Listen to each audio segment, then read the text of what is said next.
ये कहाँ थे हम?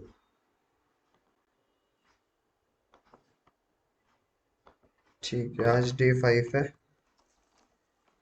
ओके, तो आज हम वो जो क्वेश्चन हमारा वाला डिस्कस करेंगे, लेटर केस परम्यूटेशन।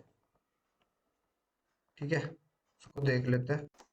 उसके बाद जनरेट पैरेंथेसिस और एन बिट बाइनरी नंबर वाला वो वाला सॉल्व करेंगे। ठीक है,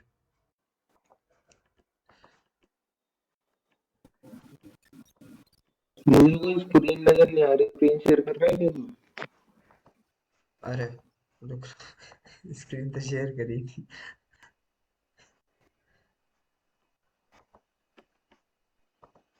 ठीक है, अब तो नजर आ रही है। हाँ भाई। ठीक है, तो स्क्रीनशॉट ले लेते हैं इसका पहले क्वेश्चन का। ठीक है, क्वेश्चन को समझने की कोशिश करते हैं पहले। क्या गिवन है क्वेश्चन में? ठीक है, हमें एक स्ट्रिंग दे रखी है जिसमें every character can transform to lower case और अपर केस। ठीक है, अब उनको हर एक कैरेक्टर को लोअर केस और अपर केस में कन्वर्ट करके कितने परम्यूटेशंस, कितने पॉसिबल अरेंजमेंट्स आ सकते हैं हमारे पास, वो हमें बताने हैं और वो सारे लिखने हैं। तो अगर मैं देखूं, तो जैसे मुझे ये गिवन है A1B2। ठीक है, तो मैं क्या कर सकता हूँ? तो जो कैरेक्टर गिवन है, तो मेरे पास दो चॉइस है।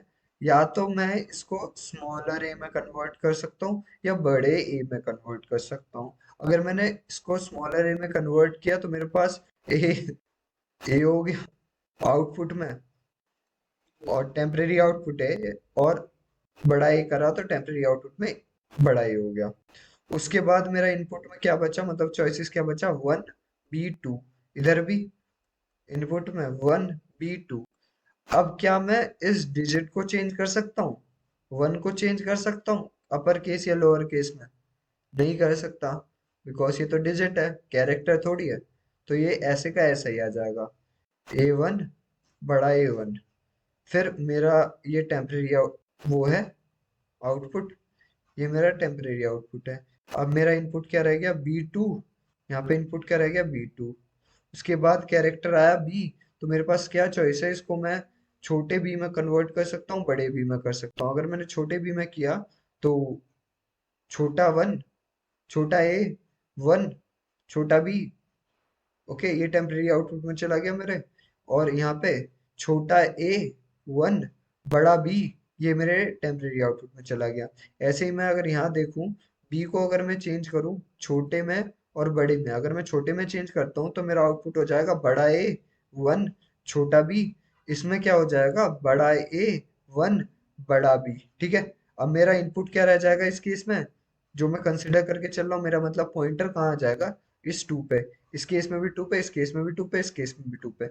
अब अगर मैं टू को, क्योंकि टू मेरा कैरेक्टर है नहीं, तो मैं इसका ऐसा ही ऐसा, ऐसा का ऐसा ही अपने टेम्परेरी आउटपुट में हर जगह अपेंड कर दूंगा। तो ये मेरा आउटपुट, सारे परम्यूटेशंस आ जाएंगे मेरे पास। ठीक है, तो क्या क्या परम्यूटेशंस रहेंगे? छोटा ए वन, छोटा बी टू, छोटा ए वन, बड़ा बी टू, बड़ा ए वन, छोटा बी टू, बड़ा ए वन, बड़ा बी टू। ठीक है, तो यही सारे आ रहे हैं। छोटा छोटा, छोटा बड़ा, बड़ा छोटा, बड़ा बड़ा।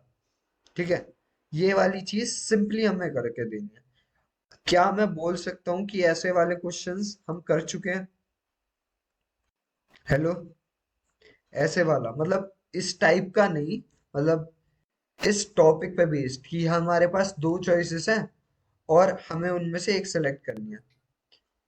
ऐसी चीज कर चुके हैं हम। जैसे हमने पिछले वाले क्वेश्चन में क्या किया था? पिछले वाले क्वेश्चन में स्पेस ऐड की थी, कि हम, या हमारे पास चॉइस थी, या तो हम स्पेस को ऐड कर रहे थे कैरेक्टर के बीच में या नहीं कर रहे थे। यहाँ पे हम क्या कर रहे हैं? चॉइस क्या क्या हो गई हमारे पास? या तो हम उसको छोटे में कन्वर्ट कर रहे हैं, छोटा ए, या तो उसको बड़े में कन्वर्ट कर रहे हैं हर कैरेक्टर के लिए। ठीक है, बस ये वाली चीज हमें करनी है। क्वेश्चन समझ में आया? हेलो, हाँ भाई। क्वेश्चन समझ में आया ना? जी सर, ये जी सर। ये वाले जो क्वेश्चन है ना, ये मतलब फ्रीक्वेंटली पूछ ले जाते हैं क्योंकि ये समझाने में बहुत आसान रहते हैं, और ये इंटरव्यूअर एक्सपेक्ट करता है कि तुम समझा भी आसानी से पाओगे, तो ये पूछ लिए जाते हैं। जैसे हो गया कि लेटर केस परम्यूटेशन बता दो, और परम्यूटेशन विद स्पेसेस बता दो, कितने परम्यूटेशन जनरेट होंगे इसके ये बता दो। ये वाले क्वेश्चंस बेसिक रिकर्जन पे रहते हैं और बहुत आसानी से पूछ लिए जाते हैं। ठीक है, तो मैं ये एक्सपेक्ट करूं कि ये तुम कर लोगे, या फिर मैं फिर डायरेक्ट कोड करा दूं सिर्फ, क्योंकि तुम्हें चॉइस डायग्राम तो अब तो दिमाग में आ गया होगा, क्योंकि हमने सबसेट, कॉम्बिनेशन, इतने सारे क्वेश्चन कर लिए, सबसेट के दो वर्जन्स कर लिए हैं, परम्यूटेशंस कॉम्बिनेशंस सारे कर लिए हैं, और परम्यूटेशंस विद स्पेसेस भी कर लिया है। तो मैं मान के चलूं अगर मैं डायरेक्ट कोड करूं तो तुम समझ लोगे, या फिर मैं इसको पूरा डिटेल में, वैसे तो मैंने और एग्जांपल से समझाऊं। हेलो, और एग्जांपल से समझाऊं या फिर डायरेक्ट कोड करने लगे हम? डायरेक्ट डायरेक्ट डायरेक्ट मेरे हिसाब से डायरेक्ट, तो। डायरेक्ट कोड करें। उत्कर्ष, सत्यांशु, हाँ भाई, सीधा कॉल ही कर लेते हैं। कोड कर लो। ठीक है ठीक है, तो कोड करते हैं साथ में, ठीक है। अब जैसे हमें जो दे रखा है उसके हिसाब से चलेंगे। हमें वेक्टर ऑफ स्ट्रिंग की फॉर्म में अपना सारे परम्यूटेशंस रिटर्न करने हैं, तो हमने इसका नाम भी क्या रख दिया, परम्यूटेशन। ठीक है, अब वही वाली चीज है, अगर हमें स्ट्रिंग के फॉर्म में अपना आउटपुट इसमें स्टोर करना है तो हम अपना टेम्परेरी आउटपुट यहीं से लेके चलेंगे। ठीक है, ये चीज तुम दिमाग में बिठा लो। अगर यहाँ पे वेक्टर ऑफ इंट होता ना तो हम यहाँ पे temporary output vector of int बनाते। यहाँ पे इसके अंदर स्ट्रिंग जा रहा है तो हमने स्ट्रिंग एज एन अपना टेम्परेरी आउटपुट बनाया। ठीक है, बना लिया। अब हम अपना रिकर्सिव फंक्शन लिखेंगे। ठीक है, वही जो, बिकॉज हम उस इनपुट एरे को ट्रेवर्स करेंगे जीरो इंडेक्स से लास्ट इंडेक्स तक। ठीक है, उसके बाद क्या चीज है, मेरा टेम्परेरी आउटपुट जाएगा, मैं जिसमें स्टोर करूंगा मेरा परम्यूटेशन, मतलब जो मेरा आंसर मुझे रिटर्न करना है वो जाएगा, और मेरी इनपुट स्ट्रिंग जाएगी। और जब मेरी रिकर्सिव कॉल पूरी हो जाएगी उसके बाद मैं परम्यूटेशन वाला रिटर्न कर दूंगा, वो मेरा बाद का खेल है, बट मैंने लिख दिया है। ठीक है, अब क्या चीज होगी मेरे इस रिकर्सिव फंक्शन में। ठीक है, मेरे पास एक वो है जो इंडेक्स को पॉइंट कर रहा है, मेरा जीरो से स्टार्ट हो रहा है। अब मुझे चीज क्या क्या देखनी है, अगर मैं किसी कैरेक्टर पे हूँ जब भी तो मैं उसको लोअर या अपर केस में बदल सकता हूँ। तो मैं यहाँ पे क्या करूंगा, ये चेक करने के लिए ये पर्टिकुलर कैरेक्टर ए के, छोटे ए से लेके छोटे जेड, और बड़े ए से लेके बड़े जेड के बीच में आ रहा है तो मेरा वैलिड है। अगर वो कोई डिजिट है 1 2 3, क्योंकि सिर्फ डिजिट या फिर लेटर्स हो सकते हैं, इंग्लिश के लेटर्स, छोटा ए से लेके बड़ा, छोटे जेड तक, बड़े ए से लेके बड़े जेड तक, तो उनको मैं छोटे या बड़े उसमें चेंज कर सकता हूँ। तो पहले मैं ये देख लेता हूँ, अगर ये मेरे कैरेक्टर हैं, अगर ये पर्टिकुलर जो चीज आ रही है, अगर जो मेरा ये इंग्लिश कैरेक्टर है, और स्पेसिफिक हो जाता हूँ मैं, अगर ये मेरा इंग्लिश कैरेक्टर है, ठीक है, ये पर्टिकुलर कैरेक्टर, तो सही है, उसको मैं रिटर्न कर दूंगा ट्रू। इंग्लिश कैरेक्टर पता क्या चलेगा, अगर वो इस रेंज में है, ठीक है, छोटे ए से लेके छोटे जेड तक, ठीक है, या, और अगर मैं लगा दूं, और बड़े ए से लेके बड़े जेड तक, अगर वो इस रेंज में आ रहा है डेट मीन्स कि मेरा वो कैरेक्टर है जिसे मुझे एनालाइज करना है, और उसको ही मुझे दो चॉइसेस लगानी है, छोटे में चेंज कर सकता हूँ या बड़े में चेंज कर सकता हूँ। ठीक है, ये वाली चीज मैंने करी। तो मैंने क्या किया, अगर मुझे ये वाली चीज मिली तो मैंने रिटर्न कर दूंगा ट्रू, अदरवाइज वो मेरा या तो ये डिजिट ही होगा तो मैं रिटर्न कर दूंगा फॉल्स। ठीक है, ये रिटर्न कर दिया अब मैंने। अब इसकी सिग्निफिकेंस तुम्हें समझ में आने लगेगी मैं क्या कहना चाह रहा हूँ। पहले सॉल्व फंक्शन बना लेते हैं। इसमें क्या है, टेम्पररी आउटपुट मेरा स्ट्रिंग है, इसको बाय रेफरेंस हम लेंगे टेम्पररी आउटपुट। उसके बाद हम vector of string as n जो हमारा परम्यूटेशन सारी स्टोर करेगा, उसको ले लेंगे। उसके बाद हमारी इनपुट स्ट्रिंग, ठीक है, इनपुट स्ट्रिंग ये ले लिया, ठीक है। बेस केस हम बाद में लिखेंगे, हम पहले ये चेक करेंगे। क्या चेक करेंगे कि क्या हमारा जो पर्टिकुलर कैरेक्टर हम लेना चाह रहे हैं वो इंग्लिश कैरेक्टर है भी या नहीं। वो कहाँ से पता चलेगा? इनपुट स्ट्रिंग के उस पर्टिकुलर इंडेक्स से, ठीक है। अगर वो है तो मेरे पास चॉइस है, उसको मैं किस में चेंज करूंगा? उसको मैं चेंज कर सकता हूँ लोअर केस में या अपर केस में। तो मैं लोअर कैरेक्टर में चेंज कर सकता हूँ उसको। लोअर कैरेक्टर क्या होगा? तो टू लोअर लगाऊंगा, एक फंक्शन होता है सी प्लस प्लस में, टू लोअर से कोई भी पर्टिकुलर कैरेक्टर में उसमें चेंज कर लूंगा, ठीक है। तो मेरे पास चॉइस क्या है? इसको मैं उसमें चेंज कर सकता हूँ लोअर केस में, और otherwise I can change it to upper case. To upper करके मैं इस पर्टिकुलर कैरेक्टर को अपर केस में भी चेंज कर सकता हूँ। कर दिया, कोई दिक्कत नहीं। अब मैं पहली कॉल करता हूँ कि मैंने ये माना, मैं ये कॉल करता हूँ लोअर केस कैरेक्टर के लिए, इसको मैं अपने आंसर में अपेंड करूंगा और इसके लिए कॉल कर दूंगा नेक्स्ट कैरेक्टर के लिए, ठीक है। उसमें मेरा परम्यूटेशन और इनपुट स्ट्रिंग चला जाएगा। उसके बाद जब मेरी यहाँ से कॉल वापस आएगी तो मैं पॉप अंडरस्कोर बैक कर दूंगा, बिकॉज मैंने इसमें अब लोअर डाला था, अब मैं इसमें डालूंगा अपर कैरेक्टर, ठीक है। अपर डाला और फिर से नेक्स्ट कैरेक्टर के लिए कॉल कर दिया, ठीक है। नेक्स्ट कैरेक्टर के लिए कॉल कर दिया और बाद में जाके इसको भी पॉप बैक कर दिया, बिकॉज हम उस एक स्ट्रिंग टेम्परेरी आउटपुट स्ट्रिंग पर ही काम कर रहे हैं। तो जो चेंजेस हमने करे थे उसको चेंजेस को रिवर्स बैक कर दूंगा मैं, ठीक है। अदरवाइज अगर मेरे पास डिजिट आता है तो, डिजिट आता है तो मुझे कुछ नहीं करना, मुझे उसको सिंपल अपने टेम्परेरी आउटपुट में अपेंड करना है। जो मेरा होगा इनपुट स्ट्रिंग ऑफ आई, उसको अपने आंसर में अपेंड करना और कॉल कर देना है नेक्स्ट वाले कैरेक्टर के लिए जो भी आएगा मेरा, ठीक है। परम्यूटेशन इनपुट स्ट्रिंग, और जब मैं इससे रिवर्स बैक जाऊंगा तो मैं जो चेंजेस कर रहे हैं मैं पॉप बैक कर दूंगा, ठीक है। ये तो हो गया मेरे रिकर्शन की सारी बातें। अब मैं बेस केस कैसे लिखूंगा? अगर मेरा पर्टिकुलर जो इंडेक्स है आई वो मेरी इनपुट साइज के बराबर हो जाए, इनपुट स्ट्रिंग के बराबर हो जाए, तो मैं क्या करूंगा? अपने परम्यूटेशन में पुश बैक कर दूंगा, पुश अंडरस्कोर बैक कर दूंगा। क्या क्या पुश बैक करूंगा? अपना टेम्पररी आउटपुट, और यहाँ से रिटर्न कर, ठीक है। मैं इसको करता हूँ, मैं टेस्ट करता हूँ तो मेरी कहाँ दिक्कत आई? टेम्पररी आउटपुट यहाँ पे कोमा आएगा, ओके। अब कहाँ दिक्कत आएगी?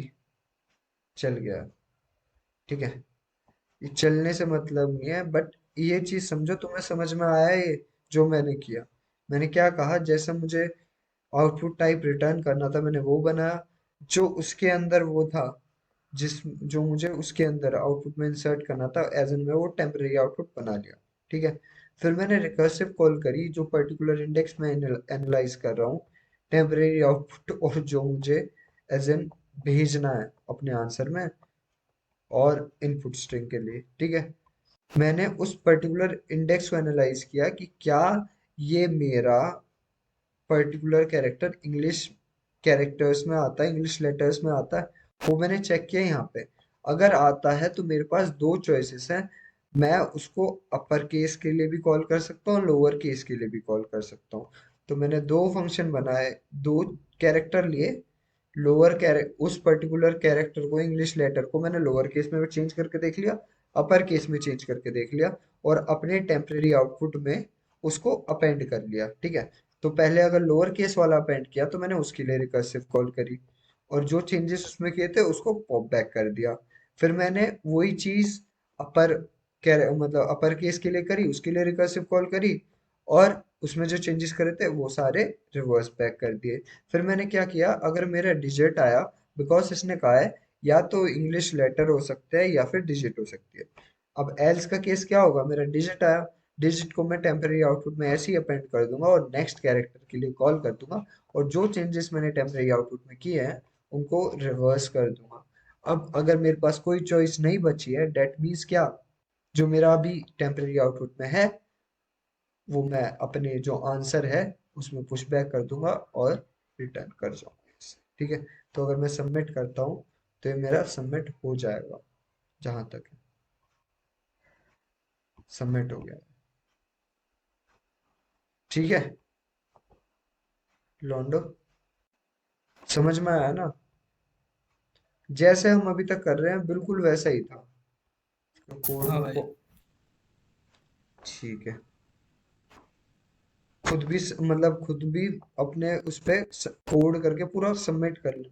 कुछ भी दिक्कत आए ना कोड कोड से रिलेटेड तो पूछ लेना, कोई बात नहीं। अभी तो अभी तो तुम देख लो कि कैसे मैंने कोड किया, क्लास के बाद खुद जाके कोड करना, मजा ही आ जाएगा। ठीक है, इसकी टाइम कॉम्प्लेक्सिटी एनालाइज कर लेते हैं।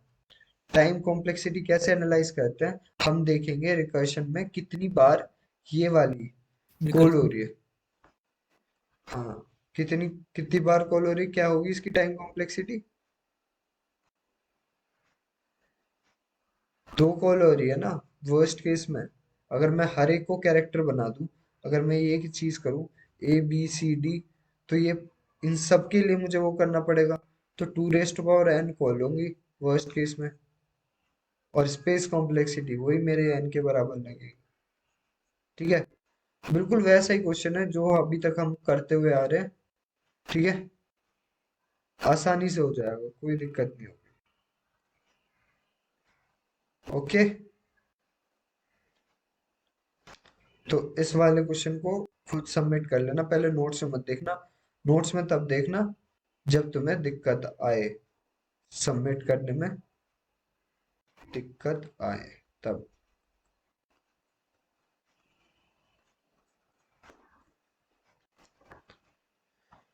ठीक है, हो ना मेरे साथ अभी?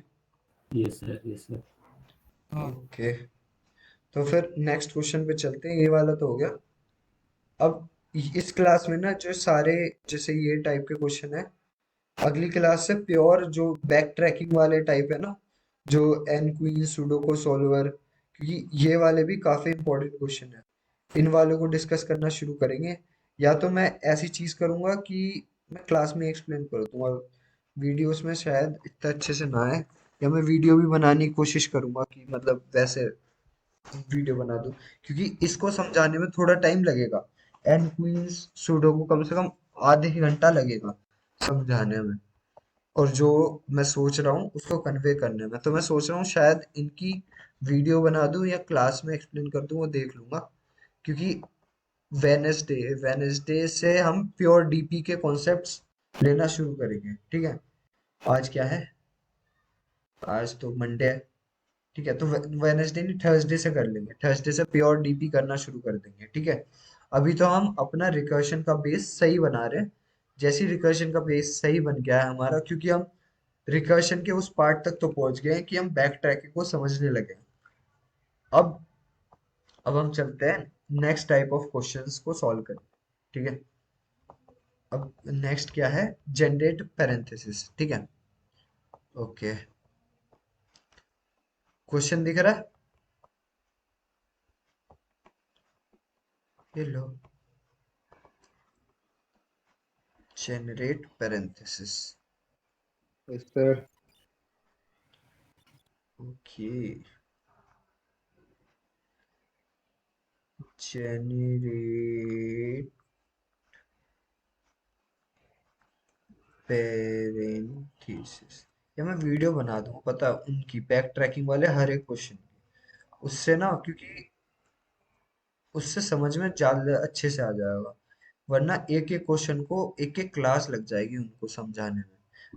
क्योंकि प्योर बैक ट्रैकिंग है वो, प्योर मैं एक एक चीज उसमें समझा दूंगा, और वीडियो में एन क्वींस वाले की तो आज शायद डाल भी दूं, तो उसको तुम देख लेना कल की क्लास से पहले। ठीक है, उससे पहले ये क्वेश्चन करते हैं। अब हमें क्या दे रखा है, हमें जनरेट करने parenthesis. We are given n pair of parentheses, write a function to generate all combinations of well formed parentheses। ठीक है, हमें क्या गिवन है, n pair of parentheses बनाने हैं और कि जो क्या हो वेल फॉर्म्ड पैरेंथेसिस। अब वेल फॉर्म्ड का मतलब क्या होता है, मतलब कि वो पेयर में अकर करे पैरेंथेसिस। मतलब अगर मैं देता हूँ n equals to one, n equals to one देता हूँ, तो जो पैरेंथेसिस जो कि ये होते हैं, जो पेयर ऐसे अकर करे, ये वेल फॉर्म्ड हो, मतलब ओपनिंग हो उसके बाद क्लोजिंग हो, जो ओपन हुआ है वो क्लोज हो जाए, ये इसका मतलब होता है वेल फॉर्म्ड। जो ओपन हुआ उसका क्लोजिंग भी हो, जो ओपन हुआ उसका क्रो क्रॉसिंग बोल रहा हूँ, क्लोजिंग भी हो। ठीक है, जो ओपन हुआ है उसका क्लोजिंग भी हो, हम उसको कहते हैं वेल फाउंड पैरेंथेसिस। अब मैंने तुम्हें एक नंबर दिया, इसको चार चार तक सॉल्व करके देखते हैं। अगर n इक्वल्स टू वन दिया तो तुम बना दोगे, ये इसका ओपनिंग, 8 o'clock. ये इसका क्लोजिंग। ठीक है, अब n इक्वल्स टू टू दिया मैंने, ठीक है, तो तेरे पास दो ओपनिंग है और दो क्लोजिंग है। ठीक है, तो तू उनको कैसे अरेंज कर सकता है। पहली चीज है, तू पहले सबसे पहले क्लोजिंग तो रख ही नहीं सकता, सॉरी ओपनिंग तो रख ही नहीं सकता। तू ऐसे शुरू कर सकता है कि अपनी वेल वेल फॉर्म्ड पैरेंथेसिस को, कि तू ऐसे बनाए, फिर ऐसे, फिर ऐसे, फिर क्या होगा ऐसे। ये तो मेरा वेल फॉर्म्ड है ही नहीं। तो वेल फॉर्म्ड बनाने के लिए हमें शुरुआत तो हमेशा ओपनिंग से करनी पड़ेगी। ये मैंने ओपन कर दिया पैरेंथेसिस। अब मेरे पास चॉइस है क्या कि मैं क्लोजिंग वाला लूं या ओपनिंग वाला लूं। हाँ मेरे पास चॉइस है। तो मैं क्या कर सकता हूँ, अगर मैं देखूं, देखो मेरे पास क्या गिवन है, मेरे पास ओपनिंग के कितने गिवन है, ओपनिंग मेरे पास दो हैं और क्लोजिंग भी मेरे पास दो है। ठीक है, अब मैं क्या करूंगा, क्योंकि ओपनिंग ओपनिंग से पहले मैं क्लोजिंग कर ही नहीं सकता, तो पहले मुझे ओपन करना पड़ेगा। एक ओपन किया, इसकी संख्या एक घटा दी मैंने, इसका काउंट एक घटा दिया, तो ओपनिंग मेरा एक बचा और ये मेरा फॉर्म होके ये आ गया। अब मेरे पास क्या चॉइस है, मैं ये कर सकता हूँ, क्लोजिंग कर सकता हूँ और दूसरा ओपनिंग भी कर सकता हूँ। मैं कहा हाँ, क्योंकि मेरे पास चॉइस क्यों है, बिकॉज क्लोजिंग मैंने ओपनिंग तो कर दी है और मैं उसको वेल फॉर्म्ड बनाने के लिए यहाँ पे अगर ये क्लोजिंग लगा दूं तो ये अब भी मेरा वेल फॉर्म्ड रहेगा। अगर मैं ओपनिंग के बाद भी एक और ओपनिंग लगा दूं तब भी ये मेरा वेल फॉर्म्ड रहेगा।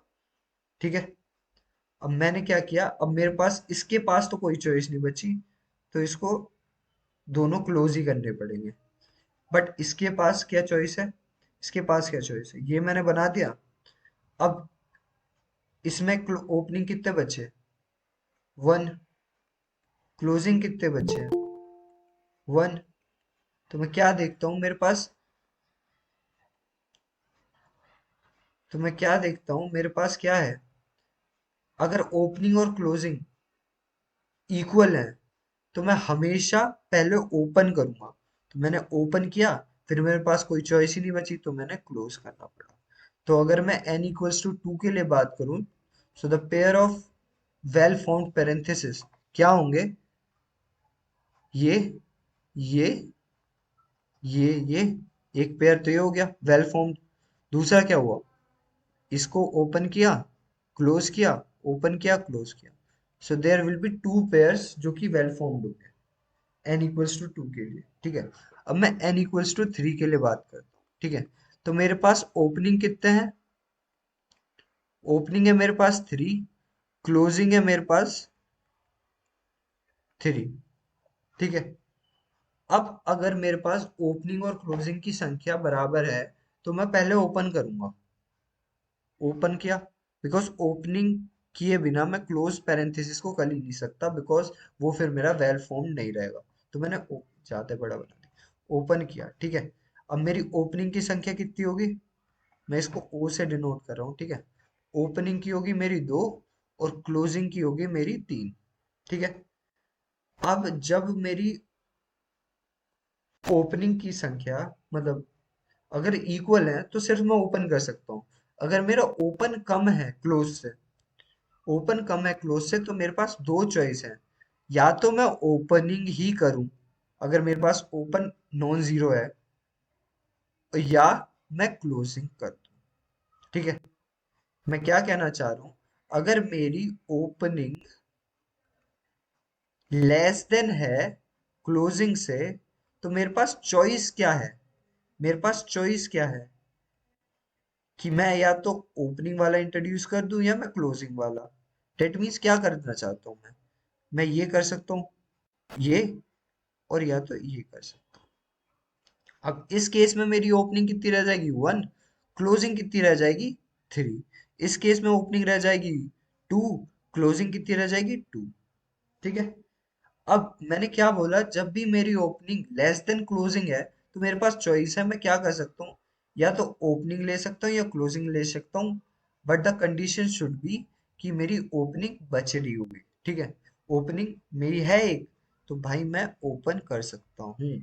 ठीक है, अब यहाँ पे मेरी ओपनिंग जीरो हो गई और मेरी क्लोजिंग थ्री हो गई। ठीक है, इस केस के लिए बात करूं तो मैं क्लोज करना चाह रहा हूँ, तो ये लो हो गई, ये वाला सीन हुआ, तो मेरी ओपनिंग हुई वन, क्लोजिंग बची मेरी टू। ठीक है, पहले ये वाला इधर वाला केस ना एक केस पूरा कर लेता है।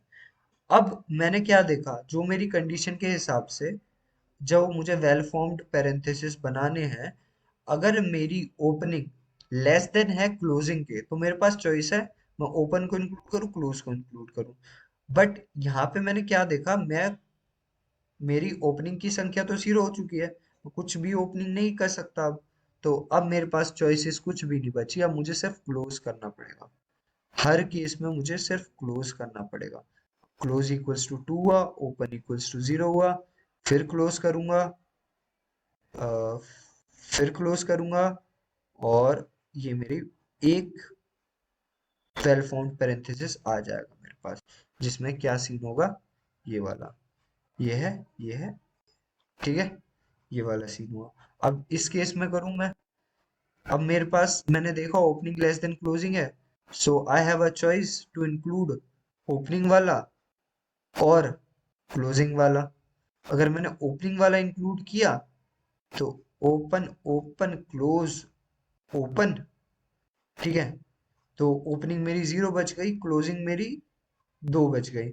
अगर मैंने क्लोजिंग वाला किया, तो open open close close, open equals to one, close equals to one. ठीक है, ये वाला केस पहले ले करते हैं। अब मेरी ओपन लेस देन क्लोजिंग है, but my opening is zero, मेरे पास चॉइस नहीं बची अब ओपनिंग के लिए, तो मैं सिर्फ क्लोज क्लोज करता जाऊंगा। तो क्या सीन होगा मेरा, क्लोज किया और फिर क्लोज किया, तो ये एक और आ गया मेरे पास।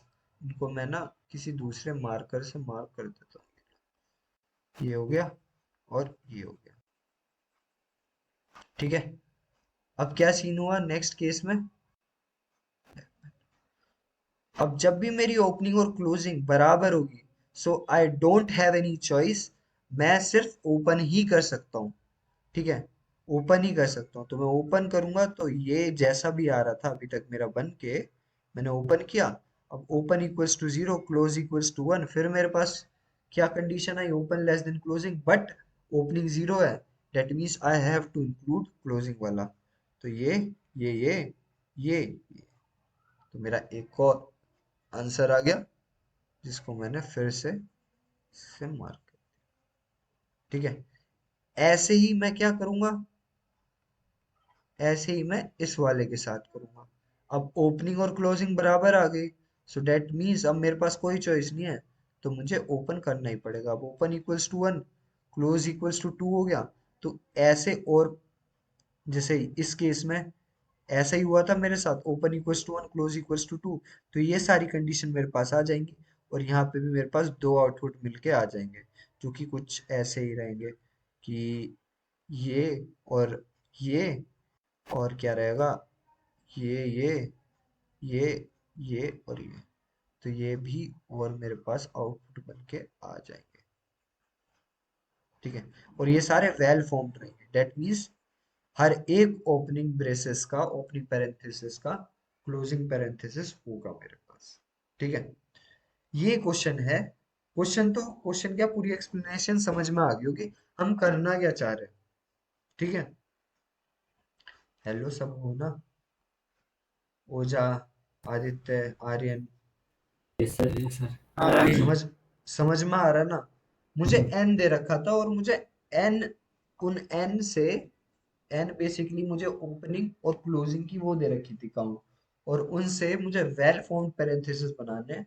वेल फॉर्म्ड की मैंने डेफिनेशन क्या बताई कि वेल फॉर्म वो पैरेंथेसिस होता है जो क्लोजिंग से बिगिन हो और उस पे क्या कहते हैं एंडिंग पे खत्म हो। मतलब ओपनिंग से बिगिन हो, ऐसे ऐसे हो और ऐसे खत्म हो जाए, और उसके बीच में मतलब हर एक के लिए आने चाहिए। अब मैंने क्या किया, मैं जितने कॉम्बिनेशंस बना सकता था मैंने बना के देख लिए, तो मेरे पास n इक्वल्स टू 3 के लिए सारे आउटपुट आए। ऐसे हम n इक्वल्स टू 4 के लिए, 5 के लिए, जितने भी पेयर चाहें वो कर सकते हैं।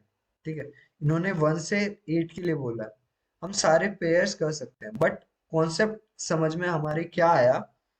अब हम डायरेक्ट क्वेश्चन पे जंप करते हैं कि हम थिंकिंग क्या लगाएं।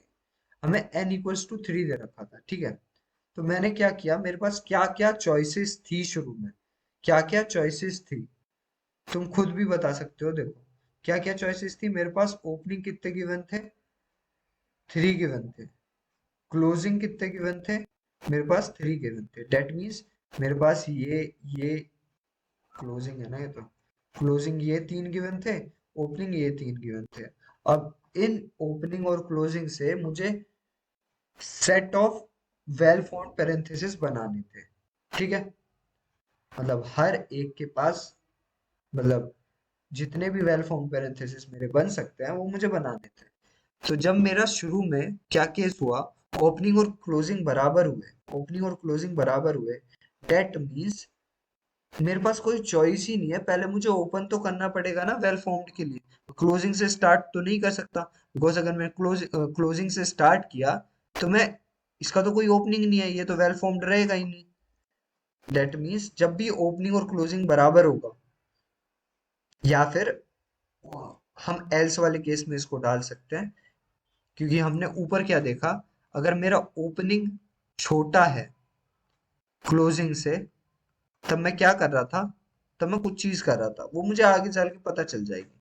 अभी मैंने क्या किया, अगर मेरा ओपनिंग इक्वल्स टू क्लोजिंग है, so I will include opening वाला। अबे ओपनिंग वाला तो ये होगा ना, उल्टे उल्टे बना दिए मैंने, सॉरी। ओपन जो कर रहा है, ओपनिंग वाला तो ये होगा, क्लोजिंग वाला ये होगा। ठीक है। तो शुरू में ओपनिंग क्लोजिंग बराबर है तो मेरे पास कोई चॉइस नहीं है, मैंने ओपनिंग वाला लिए रखा है और मैंने ओपन को कर दिया एक कम, क्लोज हुआ मेरा 3। ठीक है। नाउ जब मेरा ओपनिंग लेस देन क्लोजिंग है, so I have a choice. अब मैं चॉइस डायग्राम में क्या देखता हूँ, अगर ये वाला केस होता है मेरे पास, तो मैं क्या करूंगा, मेरे पास चॉइस है कि मैं ओपनिंग वाला भी इंक्लूड कर सकता हूँ, मैं क्लोजिंग वाला भी कर सकता हूँ। If I choose to include opening वाला तो क्या सीन होगा, if I choose to include closing वाला तो क्या केस होगा। अगर मैं चूज करता हूँ ओपनिंग वाला चूज करने का, तो ये वाला सीन होगा। अगर मैं क्लोजिंग वाला चूज करता हूँ तो मेरे पास ये सीन होगा। अगर मेरा काउंट देखूं मैं, ओपनिंग वाले का काउंट मेरा 1 रह जाएगा, क्लोजिंग वाले का काउंट मेरा 3 रह जाएगा। अगर इस केस में बात करूं, ओपनिंग वाला मेरा 1 रह जाए, सॉरी ओपनिंग वाला 1 क्यों रहेगा, ओपनिंग वाला मेरा 2 रह जाएगा, क्लोजिंग वाला मेरा 2 रह जाएगा। अभी तक मेरे ख्याल से किसी को कोई दिक्कत होनी नहीं चाहिए। ठीक है। ये पूरा टेस्ट केस में करा दूंगा तो पूरा दिमाग में क्लियर हो जाएगा। अब मैंने क्या बोला, पहली चीज कि अगर मेरा ओपनिंग लेस देन क्लोजिंग है, so I have a choice to include either opening one और क्लोजिंग वन। सो मेरे पास दो चॉइसेस आ गई, to either include opening one और टू इंक्लूड क्लोजिंग वन।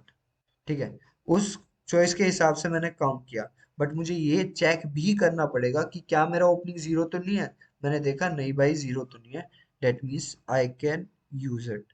तो ओपनिंग वाला मैंने ले लिया और क्लोजिंग वाला करने के लिए मैंने क्लोजिंग वाला भी ले लिया। ठीक है। नाउ मेरे ओपनिंग वाले में कितने बचे, जीरो, और मेरा ओपी लिख देता हूँ चलिए यहाँ पे, क्लोजिंग वाला कितने बचे, 3। ठीक है। ओपनिंग वाले कितने बचे मेरे, ओपनिंग वाले 2 यूज कर चुका हूं मैं, तो 1 बचा। क्लोजिंग वाले कितने बचे मेरे, एक यूज कर चुका हूं तो मैं दो बचा। सिंपल सी चीज है। अब अगर मेरा ओपनिंग लेस देन क्लोजिंग होता है और मेरा ओपनिंग इक्वल्स टू जीरो हो जाता है, डेट मीन्स ओपनिंग वाला कुछ बचा ही नहीं है, तो मेरे पास कुछ चॉइस है ही नहीं ओपनिंग वाले को लेके, तो मैं तो सारे क्लोजिंग वाले इंक्लूड कर लूंगा। तो तीनों क्लोजिंग वाले हैं, तो तीनों क्लोजिंग वाले आ गए, और ये मेरा एक आंसर आ गया। ठीक है, जो कि मेरा एक आंसर है भी एन इक्वल्स टू थ्री के लिए, जिसमें क्या आ रहा है, ये यही वाला पहला वाला जो है मेरा। ठीक है, अगर मैं लेफ्ट साइड में देखता हूँ एन इक्वल्स टू थ्री के लिए जो ये है, ये मेरा आंसर यहाँ पे आ गया। ठीक है, मैं कहा ठीक है भाई, सही सही बात बता रहा है तू। अब मैं क्या करूंगा, इसको आगे पूरा सॉल्व करूंगा, सारे सारे सॉल्व करेंगे पूरे। अब मेरे पास ओपनिंग लेस देन क्लोजिंग है, so I have a choice to include both opening वाला और क्लोजिंग वाला। अगर मैं ओपनिंग वाला लेता हूँ और वो नॉन जीरो है, तो मैं क्या करूंगा, ओपन ये करूंगा और ओपन मेरा जीरो हो जाएगा, क्लोजिंग मेरा टू रह जाएगा। अब अगर मैं क्लोजिंग वाला इंक्लूड कर दूं तो ओपन मेरा वन रह जाएगा, क्लोजिंग मेरा वन रह जाएगा, बिकॉज मैंने क्या किया, क्लोजिंग वाला इंक्लूड किया, तो इसमें ओपन वाला वन रह गया, क्लोजिंग वाला वन रह गया, जो मैं बना भी देता हूँ कि इसने क्लोजिंग वाला इंक्लूड किया था ये। ठीक है, इसके बीच में थोड़ी सी लाइन खींचते नाउ।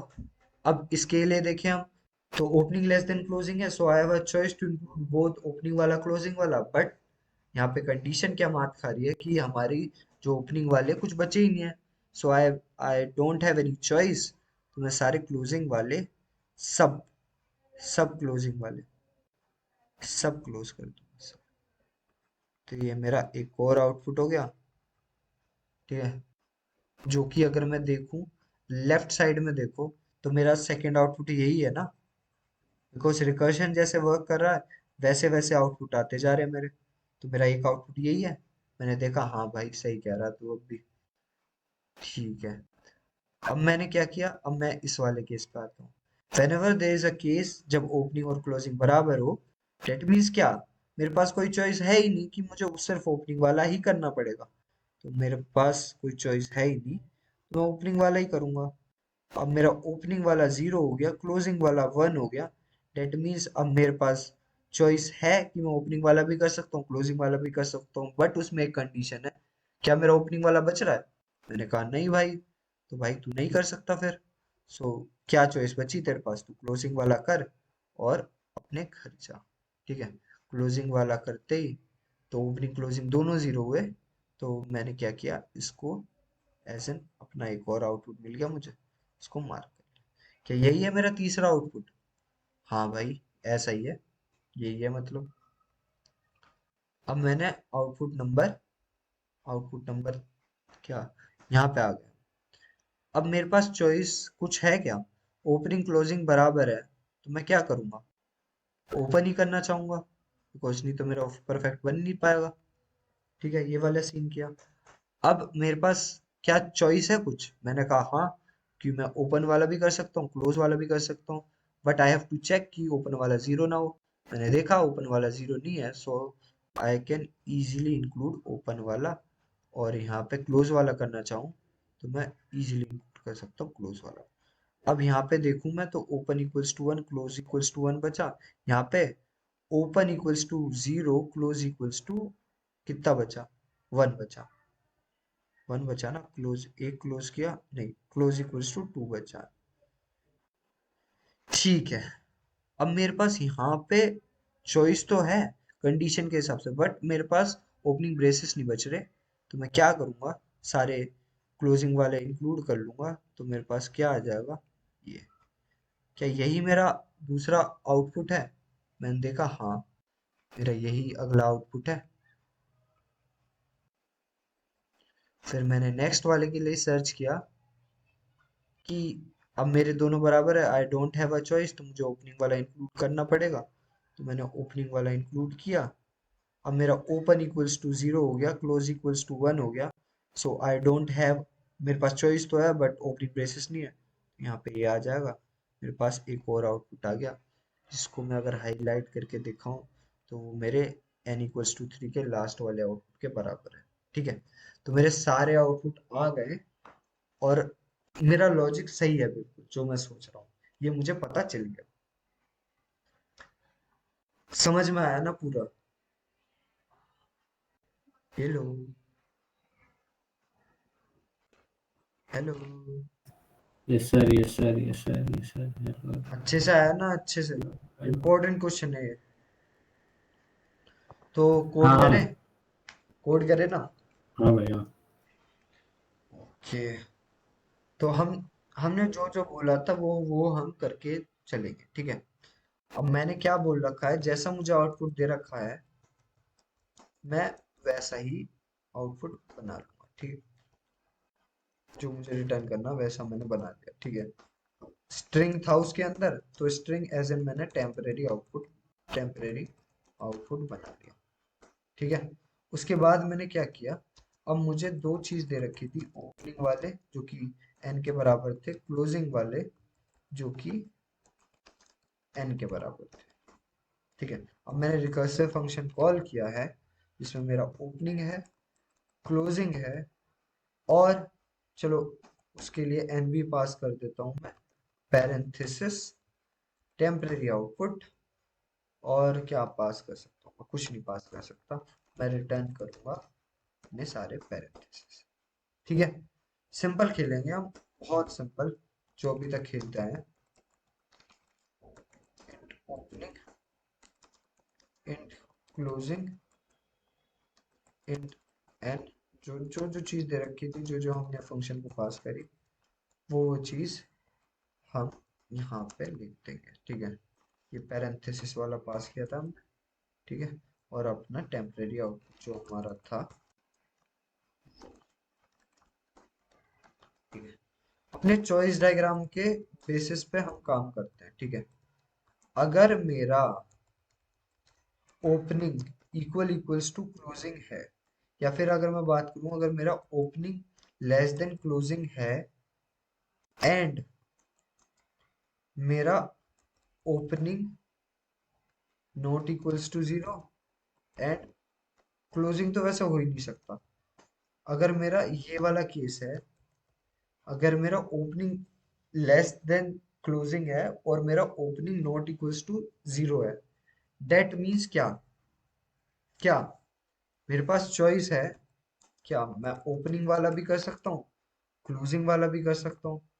ओपनिंग वाला अगर मैं करूंगा तो मैं अपने टेम्परेरी आउटपुट में क्या इंक्लूड करूंगा? ओपनिंग वाला कौन सा होता है? ये वाला। ठीक है, और उसके लिए रिकर्सिव कॉल कर दूंगा।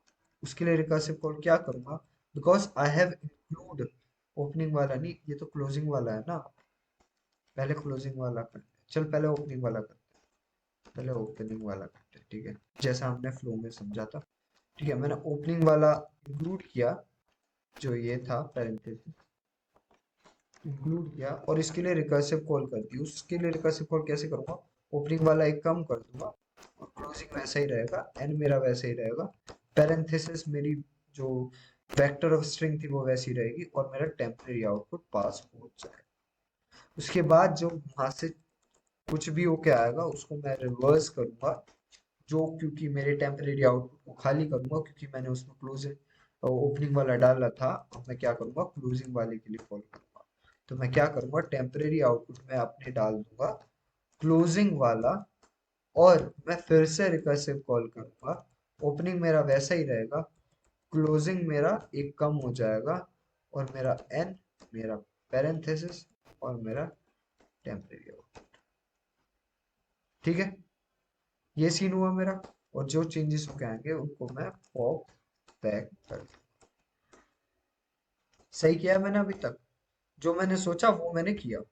ठीक है, एल्स अगर मेरा ओपनिंग लेस देन क्लोजिंग नहीं आता है तो क्या केस हो सकता है, मेरा ओपनिंग इक्वल्स टू क्लोजिंग आ जाएगा।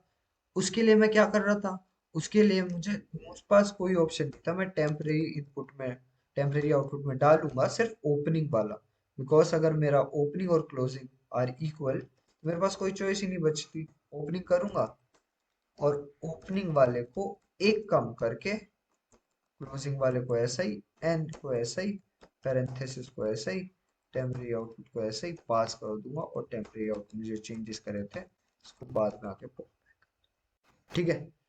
ये मैंने जो चॉइस डायग्राम में किया वो मैंने लिख दिया, सारा लिख दिया। बट मेरा बेस केस क्या है? मेरा बेस केस ये है कि अगर मेरा ओपनिंग इक्वल्स टू जीरो हो जाएगा and closing equals to zero हो जाएगा, मतलब लास्ट वाले केस में क्या हो रहा था मेरा, अगर मैं इसमें देखूं तो क्या हो रहा था, क्या हो रहा था?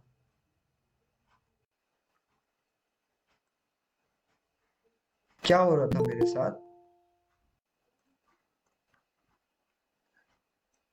अगर मैं लास्ट वाले केस में देखूं तो जैसे यहाँ पे है ओपनिंग इक्वल्स टू जीरो, यहाँ के लिए ओपनिंग के लिए कोई चॉइस नहीं बची, क्लोजिंग के लिए कोई चॉइस नहीं बची। तो जब मेरा ओपनिंग और क्लोजिंग जीरो हो जाएगा डेट मीन्स मुझे एक आंसर मिल जाएगा। और मेरा ओपनिंग क्लोजिंग मुझे जीरो मिल गया तो मैं क्या करूंगा, अपने जो मैंने पैरेंथेसिस लेके चल रहा हूँ उसमें पुश अंडरस्कोर बैक कर दूंगा क्या, जो मेरा टेम्परेरी आउटपुट है, और यहाँ से रिटर्न कर जाऊंगा।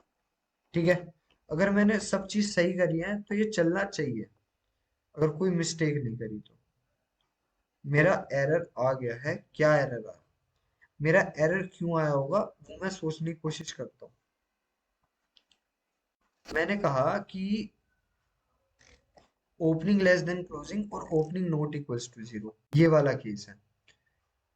अब अगर मुझे ये वाला केस ना एक्सप्लिसिटली हैंडल करना पड़ेगा, सबसे पहले अगर मेरा ओपनिंग इक्वल्स टू क्लोजिंग है तो, बिकॉज एल्स वाले केस में पता है क्या जा रहा है, जब मैं एल्स वाले केस में क्या जा रहा है, अगर मेरा जीरो नहीं है, अगर मेरा वो जीरो आ गया और मेरे क्लोजिंग वाले बच रहे हैं, तो मेरा वो कभी आंसर में जा ही नहीं रहा। ये डेडली सिग्नल या मैं कह रहा हूँ सेगमेंटेशन फॉल्ट इस वजह से आ रहा है क्योंकि मेरी ये कॉल कभी कंप्लीट हो ही नहीं पा रही है।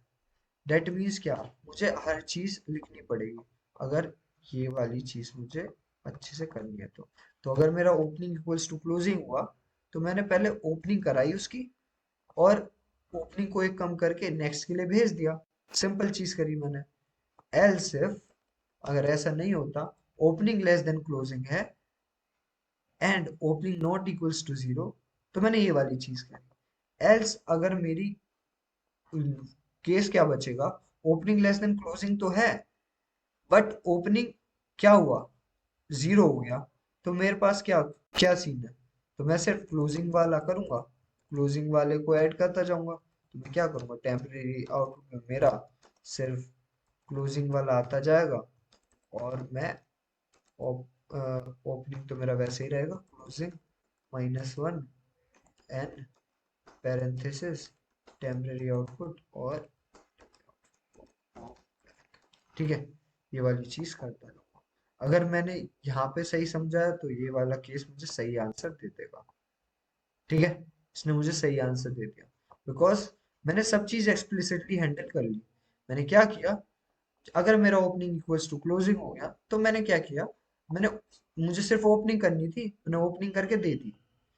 अब अगर मेरा ओपनिंग लेस देन क्लोजिंग हुआ और मेरा opening not equals to zero, तो मेरे पास दो चॉइसेस है, ओपन भी कर सकता हूँ क्लोज भी कर सकता हूँ। बट अगर मेरा ओपनिंग इक्वल्स टू जीरो हो गया so I don't have a choice, तो मैं सिर्फ क्लोज करना पड़ेगा और मेरी चीज होके आ जाएगी।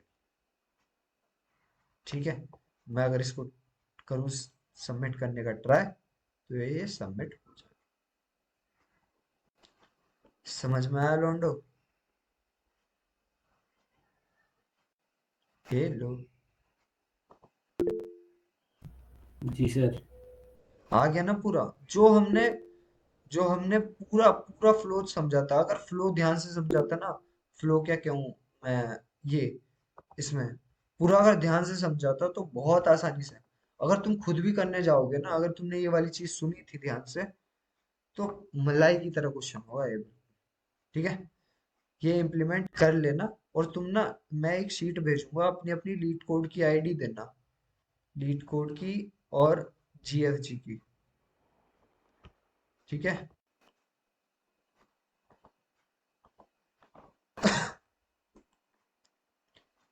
ये वाला कोड, अब इसकी टाइम कॉम्प्लेक्सिटी कौन बताएगा मुझे, क्योंकि पिछला वाला भी बिल्कुल ऐसा ही था, बिल्कुल ऐसा ही था। कौन बताएगा? Hello hello hello hello hello. वैसे चलो अब तक तो पता ही चल गया होगा। अब देखो, वर्स्ट केस में अगर मैं कहूँ तो इस पर क्या हो रहा है, दो रिकर्सिव कॉल्स हो रही है, दो रिकर्सिव कॉल्स तो हो ही रही है।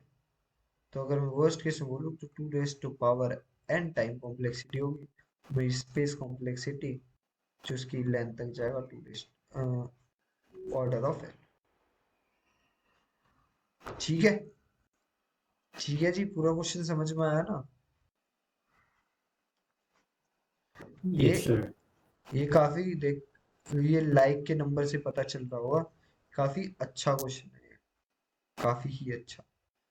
इसको करते हैं हम खत्म, शीट में कर देते हैं मार्क इसको, यस। अब क्वेश्चन पे चलते हैं नेक्स्ट पे। ये आज का लास्ट क्वेश्चन है, ठीक है। और इसके बाद एक क्वेश्चन बच जाएगा, बेसिकली वो जोसेफियस प्रॉब्लम है, वो मैं कभी ना कभी बता दूंगा। वो प्योर रिकर्शन पे नहीं है, बट हाँ, वो रिकर्शन से भी सॉल्व की जा सकती है।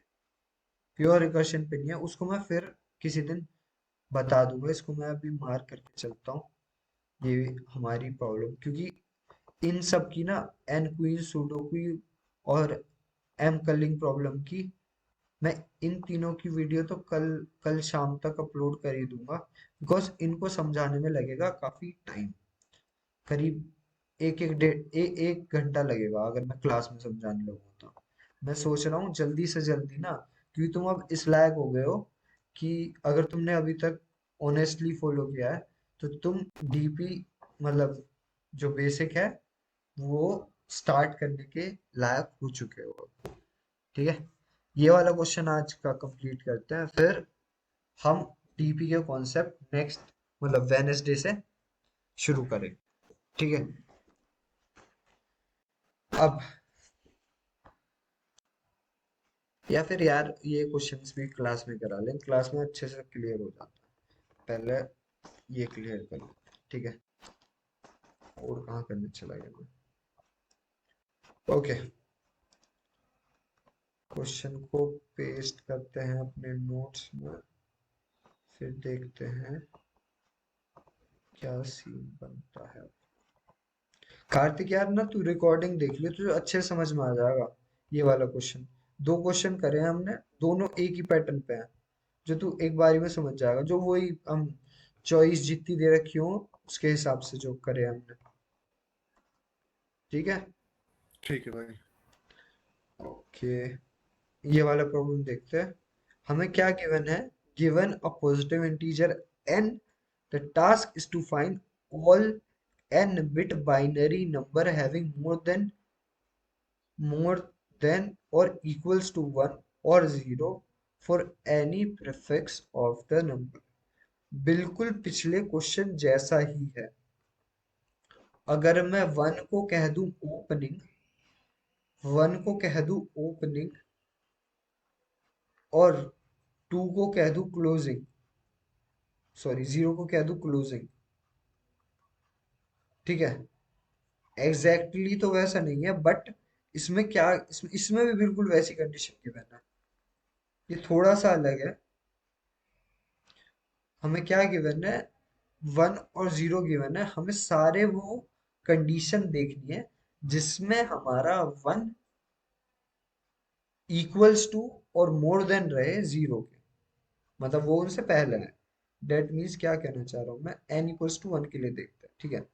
n इक्वल्स टू 1 के लिए मैं क्या देखता हूँ, कैसी मेरी एक कंडीशन हो सकती है जिसमें मेरा 1 0 के नंबर से ज्यादा हो। तो अगर मैं सिर्फ 1 लिखूंगा तो तभी हो सकता है, तो मेरा n इक्वल्स टू 1 के लिए आंसर होगा, ठीक है। n इक्वल्स टू 2 के लिए देखते हैं। n इक्वल्स टू 2 के लिए मतलब दो साइज का लेना है मुझे, तो मैं क्या कर सकता हूँ, मुझे 1 की संख्या हमेशा ज्यादा रखनी है 0 से, तो मैं क्या कर सकता हूँ, 1, या तो दोनों 1 ही रख लूँ, या क्या रख सकता हूँ, 1 एंड 0, सिंपल। n = 3 के लिए बात करूं तो मैं क्या रख सकता हूँ, मुझे वन की संख्या हमेशा ज्यादा रखनी है, तो 1 1 1, ठीक है, अब भी ज्यादा है। अब वन, वन जो लास्ट वाला जीरो उसको, 1 है उसको 0 में चेंज कर लिया, अब भी ज्यादा है, ठीक है। और क्या, क्या हमारी अरेंजमेंट हो सकती है, मैं 1 को यहाँ रखूं, 0 को यहाँ रखूं, 1 को यहाँ रखूं, ये भी one of my possible arrangement हो सकती है। इसमें मुझे क्या पता चल रहा है, यहाँ तक देखा मैंने, यहाँ तक मेरे नंबर ऑफ वंस और जीरोस बराबर थे। अब अगर मैं यहाँ पे 0 रख दूं तो देखो बन के कैसे आ रहा होगा ये, एन इक्वल्स टू n = 1 से लेके 4 तक के लिए मैं सारे सॉल्व करके दिखा देता हूँ। प्रीफिक्स का मतलब इन्होंने क्या गिवन है, अगर मैं क्वेश्चन और ढंग से पढूं, उन्होंने ये कहा है कि जब मैं शुरू से भरना शुरू करूँ ना, तो मेरा कोई ऐसा सीन ना पड़े कि जैसे अगर मैं शुरू से काउंट करना शुरू करूँ, तो कोई ऐसा केस ना पड़े जिसमें मेरे number of zeros number of one से बड़े हो जाए, ठीक है। तो उसने सब वो केस लिए हैं जिसमें नंबर ऑफ वन, अगर मैं यहाँ से करना चालू करूँ तो 1 0 तो आ जाए, डेट मीन्स 1 और 0 की संख्या अभी तक इक्वल है। बट अगर मैं यहाँ 0 लिख देता हूँ, डेट मीन्स अब मेरी 0 की संख्या 1 से ज्यादा है, तो ये केस मेरा गलत हो जाएगा। अब अगर मैं 0 से स्टार्ट करूँ, तो 0 से स्टार्ट किया, तो अगर मैंने यहाँ तक देख रहा हूँ सिर्फ, तो मेरी क्या, 0 की संख्या ज्यादा आ रही है 1 से, तो ये केस भी नहीं कर सकता। तो स्टार्ट ही मैं 1 से करूंगा, ठीक है, क्योंकि अब 1 की संख्या ज्यादा है।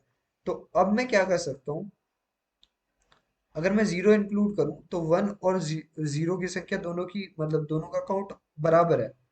अब अगर मैं, मेरे पास चॉइस ही क्या बचती है, मुझे 1 को ही इंक्लूड करना ही पड़ेगा, अदरवाइज जो मैं कंडीशन लेना चाह रहा हूँ वो गलत हो जाएगी। अभी ये सही है, ठीक है।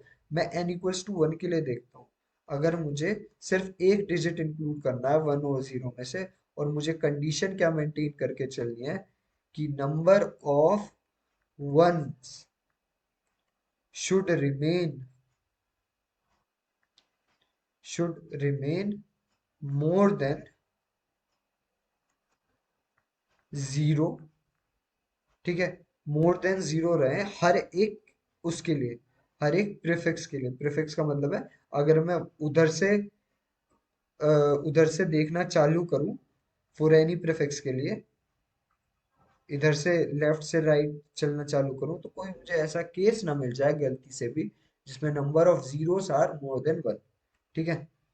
तो ये वाला मेरा सीन है। तो मैं n = 1 के लिए देखूं तो मैं सिर्फ 1 ही कर सकता हूँ। n = 2 के लिए देखूं तो मेरे पास चॉइस क्या है, क्या मैं 0 रख सकता हूँ शुरू में, वो कहेगा पागल है क्या, पहले ही वो गलत हो जाएगा। तो मैं 1 रखूंगा, ठीक है, 1 रखा मैंने। अब मैं क्या देखता हूँ, क्या देखूंगा मैं, अब दूसरा क्या इंक्लूड कर सकता हूँ मैं, मेरे पास चॉइस क्या है, मैं इंक्लूड कर सकता हूँ 0, मैं इंक्लूड कर सकता हूँ 1। मैं क्यों इंक्लूड कर सकता हूँ, अब मैंने क्या देखा, मैंने शुरू से शुरू किया था, तो मेरी 0 की संख्या कितनी थी, 0 थी। मेरी 1 की काउंट कितना था, वो भी 0 था। जब मेरा 1 और 0 का काउंट दोनों का 0 है, डेट मीन्स अगर मुझे प्रीफिक्स सम, वो प्रीफिक्स सम कह रहा हूँ, अपने प्रीफिक्स के लिए नंबर ऑफ वंस ज्यादा रखने नंबर ऑफ जीरो से, तो मुझे 1 का काउंट एक बढ़ाना ही पड़ेगा, मतलब 1 को इंक्लूड करना ही पड़ेगा। तो मैंने 1 को इंक्लूड किया, तो 0 मेरा 0 ही रहा, 0 उसका काउंट, और मेरा 1 का काउंट 1 हो गया, ठीक है। मुझे n = 2 तक बढ़ाना है।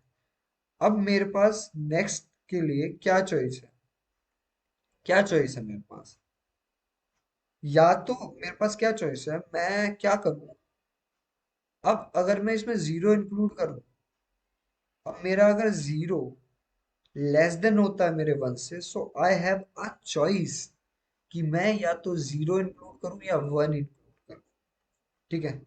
तो अब मैं 0 इंक्लूड कर सकता हूं या 1 इंक्लूड कर सकता हूं। तो अगर मैं 0 इंक्लूड कर सकता हूँ तो मैं 1 0 करूंगा, मैं 1 इंक्लूड कर सकता हूँ तो मैं 1 1 करूंगा। ठीक है। अब जब मेरा इन दोनों का साइज n के इक्वल हो जाएगा तो मैं कह दूंगा बस यही बन सकता था भाई, कि मुझे n इक्वल्स टू 2 साइज के लिए ही बताया था। ठीक है, तो मेरे क्या हो जाएंगे 1011। तो क्या मेरा n इक्वल्स टू 2 के लिए यही आ रहा 1011? हाँ भाई यही आ रहा। n इक्वल्स टू 3 के लिए देखते हैं, मजा आएगा। और 4 के लिए भी देखेंगे और ज्यादा मजा आएगा। ठीक है, तो मेरा क्या था, जीरो क्या था मेरा, शुरू में जीरो था नंबर ऑफ काउंट्स। और मेरा और मेरा वंस का काउंट कितना था, वंस का काउंट भी मेरा जीरो था। मैंने क्या किया, अगर मुझे अपने प्रीफिक्स में वन का काउंट ज्यादा रखना है तो आई डोंट हैव अ चॉइस। जब मेरा जीरो और वन बराबर रहेगा तो आई डोंट हैव अ चॉइस, तो मुझे वन को इंक्लूड करना ही पड़ेगा। पिछले क्वेश्चन से पूरा पूरा रिलेट कर पा रहे होगे तुम, जिसने पूरा क्वेश्चन पिछला क्वेश्चन नहीं देखा था, इसमें पिछला भी क्वेश्चन के ग्लिम्स मिल जाएंगे। अगर मेरे जीरो और वन बराबर होंगे तो मेरे पास कोई चॉइस ही नहीं बची, मुझे वन को इंक्लूड करना ही पड़ेगा। वन को इंक्लूड किया अपने आंसर में, वन को इंक्लूड किया, तो मेरा जीरो का काउंट कितना हो गया, जीरो। वन का काउंट मेरा वन ही रहा। अब जब मेरा जीरो लेस देन वन है, so I have a choice कि मैं जीरो को इंक्लूड करूं या वन को। सो आई हैव अ चॉइस, मैं जीरो को इंक्लूड करूं मैं वन को। So if I include zero तो मेरा वन जीरो हो जाएगा, अगर मैं वन को इंक्लूड करूं तो मेरा वन वन हो जाएगा। ठीक है, अब मेरे जीरो का काउंट कितना हो जाएगा, वन। वन का काउंट कितना हो जाएगा मेरा, वन। मेरे वन का काउंट कितना हो जाएगा, टू। मेरे जीरो का काउंट कितना हो जाएगा, जीरो। ठीक है, अब अब मैंने देखा जीरो और वन की काउंट बराबर हो गए, that means I don't have a choice, I have to include one. मुझे वन को इंक्लूड करना ही पड़ेगा। तो मैंने वन को इंक्लूड किया तो मेरा क्या हो गया, 101। अब मैंने देखा मेरे टेम्पररी आउटपुट की साइज 3 के बराबर आ गया है, तो मैंने इसको एज एन वन मेरा आंसर ट्रीट कर दिया। ठीक है, अब मेरे पास यहाँ पे चॉइस है क्या, क्या हुआ है, क्योंकि अगर मेरा जीरो का काउंट वन से लेस देन है, जीरो का काउंट कम है वन से, तो मेरे पास चॉइस है, मैं जीरो को इंक्लूड कर सकता हूँ, मैं वन को इंक्लूड कर सकता हूँ। अगर मैंने जीरो को इंक्लूड किया, वन वन जीरो आया, तो ये मेरा आउटपुट आ गया। और मैंने वन को इंक्लूड किया तो वन वन वन आ गया। So I have to temporary output. ठीक है, तो ये वाला केस हो गया मेरा। तो जब मेरे टेम्परेरी इनपुट का साइज n के बराबर हो जाएगा तो ये मेरा आंसर आ जाएगा। ठीक है, n इक्वल्स टू 4 के लिए करके देखने की जरूरत है क्या मुझे, या मैं समझ चुका हूँ? अगर किसी को जरूरत है, मुझे तेरे लिए कर रहा हूँ, चल मैं, तूने बाद में ज्वाइन किया था। ठीक है, अब मुझे क्या करना है, हर एक केस में ना हाँ भाई। जिसको पूरा समझ में आ गया ना, वो कोड कर लो, कोड करने लगो। ठीक है, जब मैं कोड अब यहाँ पे करने लगूंगा तब तुम आ जाना, अभी अपना कोड करने लगो, क्योंकि जिसने पिछला वाला देखा था उसको आ गया होगा। यार इसमें पता है क्या, मुझे क्या गिवन है, मुझे n इक्वल n दे रखा है एक वैल्यू। ठीक है, ठीक है अब भाई। मुझे क्या करना है, हर एक कंडीशन पे क्या चाहिए, अगर मैं शुरू से चेक करता हुआ आ रहा हूँ तो हम्म, मुझे कोई ऐसी कंडीशन ना मिल जाए कि नंबर ऑफ जीरोस मेरे ग्रेटर हो नंबर ऑफ वन से। हम्म, ठीक है, कोई ऐसा केस नहीं मिलना चाहिए मुझे।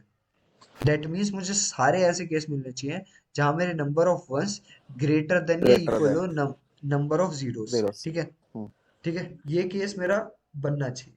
अब हम्म, वो केस कैसे बनेगा, शुरू में मेरे नंबर ऑफ जीरोस कितने होंगे, जीरो होंगे। मैंने हम्म, क्या लिया, नंबर ऑफ वंस भी जीरो होंगे। तो मुझे क्या करना है, अगर मेरे नंबर ऑफ वंस और जीरोस बराबर है तो मेरे पास कोई चॉइस नहीं है, मैं वन को इंक्लूड करूंगा अपने आंसर। ठीक है, और वन का काउंट एक बना दूंगा। ठीक है, हम्म, वंस वन हो गए, जीरो हो गए मेरे जीरो। ठीक है, अब जब मैंने क्या कहा, अगर मेरे जीरो का काउंट लेस देन होगा वन से, सो I have a hmm, choice, या तो मैं जीरो लूं या मैं वन लूं। हम्म, ठीक है, बिकॉज उससे मेरा कुछ फर्क नहीं पड़ेगा, क्योंकि अगर मैं जीरो भी लेता हूँ, देखो अगर मैं जीरो लेता हूँ और मैं वन लेता हूँ, अगर मैंने जीरो लिया तो मेरा वन जीरो आ गया, तो क्या मेरी कंडीशन वोलेट हुई? बिकॉज अगर मैं देखता हूँ नंबर ऑफ वंस और नंबर ऑफ जीरोस बराबर है, हाँ। तो मेरी कंडीशन इस केस में वोलेट नहीं हुई। अब नहीं मैंने होती इस है। केस में देखा, वन को इंक्लूड किया तो वन वन हुआ, तो इस केस में भी नहीं हुई। तो मैंने यहाँ पे नंबर ऑफ वंस कितने हुए मेरे, 1 हो गया, और जीरोस कितने हुए मेरे, 0 हो गया। 0 और इसमें वंस कितने हो रखे हैं 2 मेरे, 2, और जीरोस कितने 0। हैं मेरे, 0। ठीक है। हम्म, अब मेरे पास इस केस में कुछ चॉइस है क्या? अगर मैं यहाँ पे 0 इंक्लूड करूँ या 1 इंक्लूड करूँ तो क्या होगा? अगर मैं सिर्फ, अब जब ये 0 नहीं, 0 नहीं, 1 1 है ना, जीरोस भी 1 है, 1 भी 1 है। तो जब जीरोस और 1 बराबर है तो मेरे पास कोई चॉइस ही नहीं है, मुझे 1 को इंक्लूड करना ही पड़ेगा। मेरा 1 0 1 1 आ 0 गया। 1। ठीक है। तो वंस कितने हो गए मेरे, 2, जीरोस कितने हो गए 0 मेरे, 1। 1। 1 1 हो गया ना। हम्म, बट अगर मेरा 0 लेस देन 1 है तो मेरे पास चॉइस है दोनों 0 को लेस देन इंक्लूड 1। करने हाँ की। तो मैं, ये वाला केस भी आ सकता है मेरा, मेरा ये वाला केस भी आ सकता है। हाँ। ठीक है। अब यहाँ पे मेरे जीरोस कितने हैं, 1। यहाँ 1 पे मेरे वंस कितने हैं, 2। 2। यहाँ पे मेरे वंस कितने हैं, 3। ठीक है। और मेरे जीरोस 0 है। अब यहाँ पे अगर मैं देखूं, अगर मेरे जीरोस लेस देन वंस हैं, सो आई हैव अ चॉइस, मैं 0 भी इंक्लूड कर सकता हूँ, 1 भी 1 इंक्लूड भी कर इंक्लूड सकता हूँ। कर। हम्म, तो मेरा ये एक केस बन गया। और जब भी मेरा इसका टेम्परेरी आउटपुट का साइज n इक्वल्स टू 4 दे रखा था ना, अब ये 4 के बराबर हो गया, 1 0 1 1 4 के बराबर हो गया, तो मैं इसे अपने आंसर में डाल दूंगा। ठीक है। तो ये एक पॉसिबल केस हो गया। ठीक है। 1 0 1 1, ये एक पॉसिबल केस हो गया। इसमें देखूं मैं, अगर मेरा 0 लेस देन 1 है तो इसमें भी 0 डाल सकता हूँ, 1 डाल सकता हूँ। तो 0 डाला तो 1 1 0 0 आ गया, 1 डाला तो 1 1 0 1 आ गया।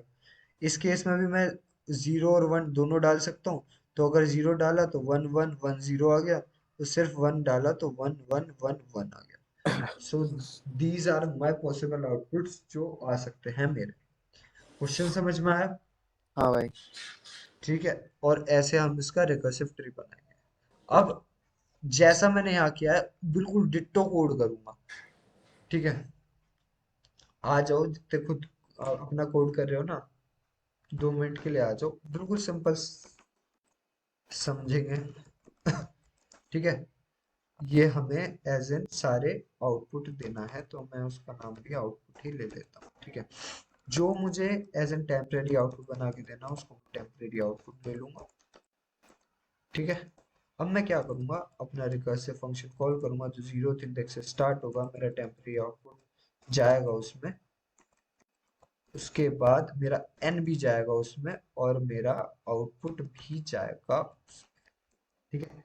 और मैं रिटर्न कर दूंगा इसके बाद मेरा आउटपुट। ये कोड का पूरा टेम्पलेट तो तुम्हें, तुम्हारी मतलब दिमाग में ऐसा छप गया होगा, मैं ये समझता हूँ कि हम 3 4 क्वेश्चन इसी उस पे, 3 4 के काफी क्वेश्चंस कर चुके हैं। ठीक है। अब मैंने क्या किया, स्ट्रिंग ऑफ रेफर, अब जिसकी छूट रखी है ना यार, देख लेना, काफी इंपॉर्टेंट है। और vector of string reference of, ठीक है, एन भी आया था ना हमारा, एन भी आया था। ठीक है। अगर चॉइस डायग्राम के हिसाब से चलते हैं, चॉइस डायग्राम, बट हमने एक गलती करी, हम 0 और 1 का काउंट तो लाए ही नहीं। तो 0 और 1 का काउंट लाओ, तो 0 का काउंट 0 होगा, 1 का काउंट भी 0 होगा। तो हमने यहाँ पे कर लिया इंट वंस और इंट जीरोस। ठीक है। अब मैं क्या कह रहा था, अगर वंस और जीरोस का काउंट बराबर हो जाता है तो मेरे पास कुछ चॉइस नहीं है, मुझे सिर्फ 1 को ही इंक्लूड करना पड़ेगा अपने आंसर में। तो अगर मैंने 1 को इंक्लूड किया अपने टेम्परेरी आउटपुट में, तो क्या मैं करूंगा, टेम्प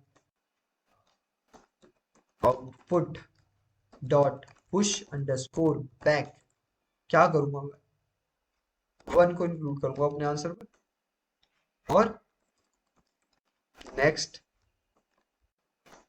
इनपुट के लिए मैं ये क्यों ले रहा हूँ, मुझे ये 0 की तो जरूरत है ही नहीं ना, दूसरे 0 आई की तो जरूरत है ही नहीं। ओके, आदत हो चुकी है। ठीक है। मैंने ये वाली चीज ली है, 0 और 1 सिर्फ। तो मैंने टेम्परेरी आउटपुट में उसको इंक्लूड किया। अब उसको भेज दूंगा मैं रिकर्सिव कॉल में अपने आउटपुट के साथ। अब मेरे 1 की संख्या 1 बढ़ गई होगी और मेरे जीरोस ऐसे ही रहे होंगे। अब जैसे ये रिकर्सिव कॉल से वापस आएंगे, जो चेंजेस मैंने करे थे वो चेंजेस मैं रिवर्स बैक कर दूंगा। ठीक है। अगर ऐसा नहीं होता है, ऐसा नहीं होता है, दैट मीन्स क्या केस है? अगर मेरे जीरोस लेस देन 1 है, so I have a choice, मैं 1 को भी इंक्लूड करूंगा और 0 को भी इंक्लूड करूंगा। तो अगर मैं इसको एल्स में भी रख दूं ना, तो शायद ये चल जाना चाहिए, बिकॉज मेरे पास और कोई कंडीशन है नहीं यहाँ पे। ठीक है। अगर मैं इसको एल्स में भी रखूं तो मुझे 1 को इंक्लूड करना है और जीरोस को इंक्लूड करना है। सो अगर मैं अपने टेम्परेरी आउटपुट में इंक्लूड करूंगा क्या, 1, तो मेरा क्या आ जाएगा, temporary underscore output, output ones zeros, मेरे वंस का काउंट एक बढ़ जाए। ठीक है। मैंने उसके लिए रिकर्सिव कॉल कर दी। जो चेंजेस मेरे हुए थे मैंने उनको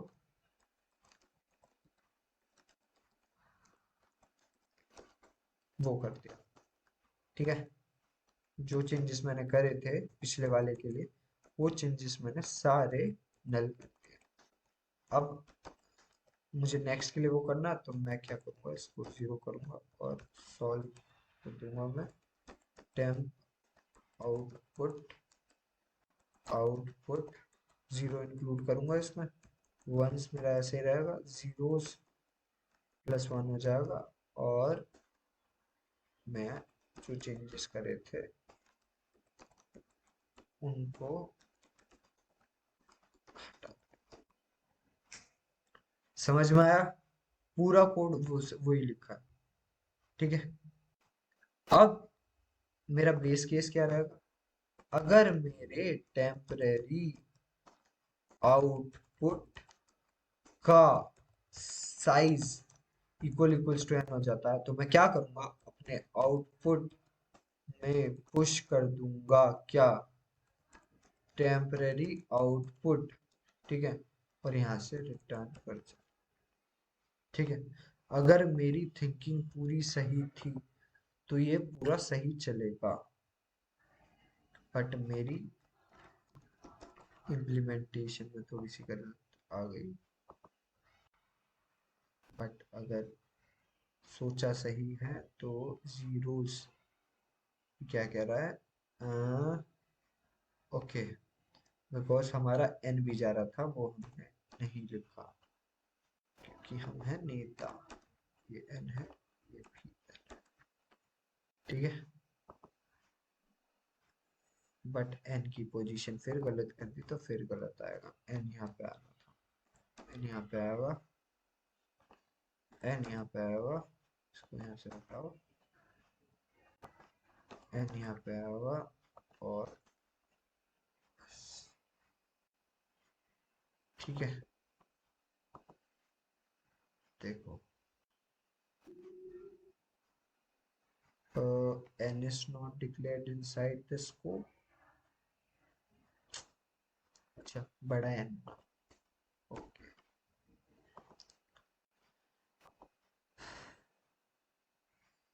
ओके। तो हमारा ये चल रहा है, कंपाइल तो अच्छे से हो गया। हम करते हैं सबमिट, इसको करने की कोशिश, क्योंकि हमारा लॉजिक पूरा सही है तो ये आराम से चल जाएगा बिना किसी दिक्कत। समझ रहे हो ना तुम? जो मैंने कोड में लिखा था वही किया है, उससे ज्यादा एक शब्द भी नहीं लिखा है। ठीक है। इसकी टाइम कॉम्प्लेक्सिटी कितनी होगी? वही हर बार का है। इसकी टाइम कॉम्प्लेक्सिटी कितनी होगी? हेलो। मैं ही बता देता हूँ, 2 raised to power n space complexity order of n। ठीक है।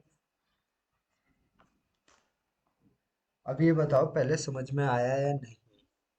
किसको समझ में आया वो हैंड रेज कर दो। हेलो। उत्कर्ष, सत्यांशु, मुदित, आर्यन, आदित्य,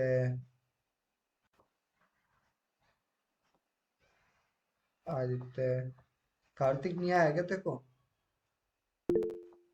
अच्छा, आ गया। मतलब सबको आ गया। तो बस इसमें कोडिंग वाला ही पार्ट बचा है। देखो कोड में अगर लॉजिकली या कॉन्सेप्चुअली मैं मानूं तो ये तुम्हें 100% समझ में आ गया होगा, इसकी गारंटी है। बट अगर मैं इम्प्लीमेंटेशन की बात करूं तो इम्प्लीमेंटेशन में देखो, मैं लॉजिकली समझ गया था।